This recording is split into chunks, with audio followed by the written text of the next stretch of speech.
எனக்கு என்ன பிடிச்சிருந்தா அவருக்கு வந்து ரொம்ப கஷ்டப்பட்டு வராரு. அப்பா அம்மா கடன் வாங்கியிருக்காங்க. அந்த கடனை அந்த கேட்பாங்கல்ல கடனை கொடுன்னு அதை தாங்க முடியாமல் +2 படிச்சுட்டு வெளியூருக்கு வராரு.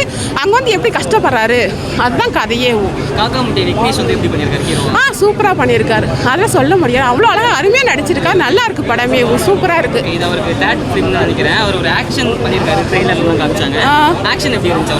சூப்பராக இருக்கு. எல்லாமே சூப்பராக தான் இருக்கு. அது அந்த பொண்ணு நல்லா நடிச்சிருக்காங்க. ஒரு பொண்ணு ருத்ரான்னு ஒரு பொண்ணு ஹீரோ நடிச்சிருக்காங்க. நல்லா நடிச்சிருக்காங்க ருத்ராவும்.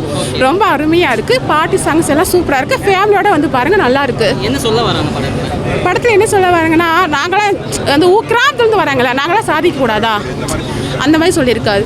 நாங்கள் வந்து முன்னேற முடியாதா, நாங்கள் வந்து ஏன் இந்த இடத்துல உட்காரக்கூடாதா, நீங்கள் மட்டும்தான் உட்காரணுமா, நாங்களும் வந்து உட்காரலான்னு சொல்லியிருக்காங்க. செம்மையாக இருக்குது. 4 பாட்டு சூப்பராக இருக்குது. எனக்கு பாட்டு நான் அழுதுட்டேன். 4 சாங்ஸ் வந்துச்சு. 4 சாங்க்கு நான் அழுதுட்டேன். அந்த மாதிரி இருந்தது. இன்னும் நிறைய வாரம் தேட்டருக்கு போயிட்டு தான் இருக்கேன். ஆனால் யாருமே எங்கேயுமே சாங்ஸுக்குலாம் வரதில்லை. ஆனால் 4 சாங்ஸ் இருக்குது. 4மே சூப்பராக இருக்குது. 1 லவ் பாட்டு, 3 ஃபீலிங்கான பாட்டு, இதெல்லாம் சூப்பராக இருக்குன்னா பாருங்கள். ஃபேமிலியோட வந்து சூப்பராக அழகாக இருக்குது.